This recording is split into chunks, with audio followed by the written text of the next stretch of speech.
गंजाम जिला कवि सूर्यनगर ब्लॉक परिसर में जातीय पंचायत राज दिवस पालित हो जाएगी। गोष्ठी उन्नयन अधिकारी राजेंद्र प्रसाद नायक अध्यक्षतार अनुष्ठित कार्यक्रम में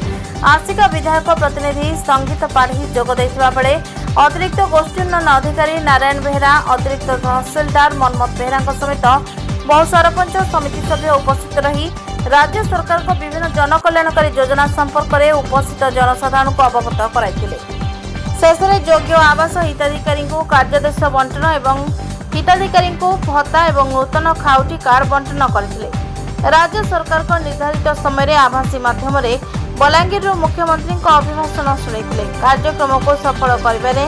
विभिन्न पंचायत बहु महिला पुरुष सीआरपी एमबीके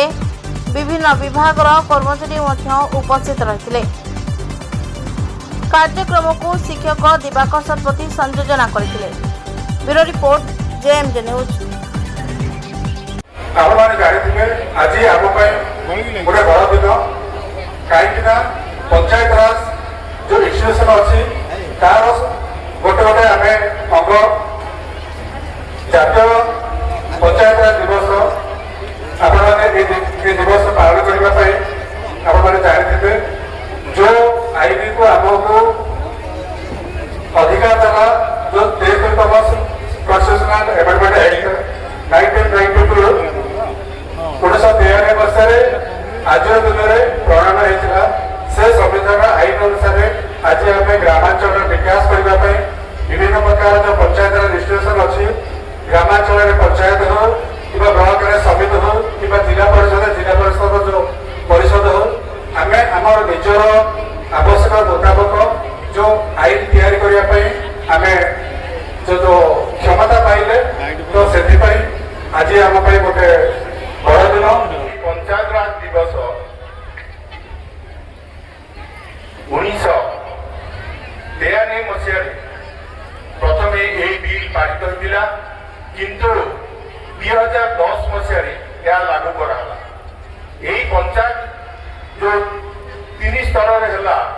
गोटे छतरपुर रहा जिला परिषद, द्वितीय रही पंचायत समिति और द्वितीय रहा पंचायत। यही पंचायत गुड़ी को वर्तमान आमर प्रधानमंत्री मोदी जी एवं तांकर जो कैबिनेट मिनिस्टर अच्छी राजीव रंजन सिंह पंचायत मंत्री पंचायत कैबिनेट मंत्री केन्द्र सी एपरी करछंती जहाँ प्रत्येक व्यक्ति प्रत्येक ग्रामर लोक एथे भागीदारिता होई पारि जहाँफल आमर गाँ बहुत उन्नति हम। भविष्य पंचायत समिति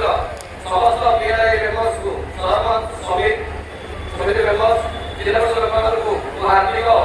धन्यवाद साधुवाद देवी जो माने कि विश्व प्रकाश आज दिन राति निष्ठा ज्ञान सहित भविष्य सम्मान जमी उन्नति से सरपंच हूँ कि समिति हूँ कि जिला परिषद हूँ देश में केन्द्र सरकार अच्छी राज्य सरकार अच्छी किंतु जितेबाला तृणमूल स्तर में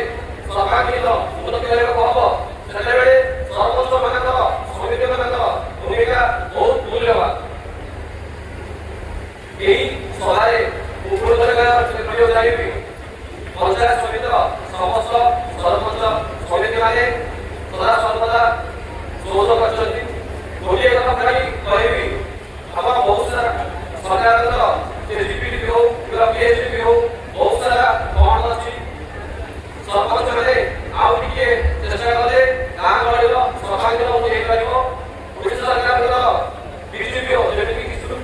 पूर्व बीजेपी स्कीम अंडर 2 कोटी 77 लक्ष आसला 2024-25 मौसुरीटा प्रोजेक्ट रु आमे सक्सेसफुल भावे 1 प्रोजेक्ट आमे कंप्लीट करिछु। ओडिशा सरकार पुणी थे 2025-26 रे कमिशन पंचायत समिति को 5 कोटी 40 लक्ष टका प्रदान करछंती बीजेपी स्कीम अंडर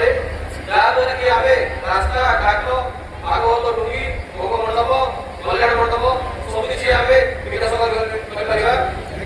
गाँव विकास हेले देशर विकास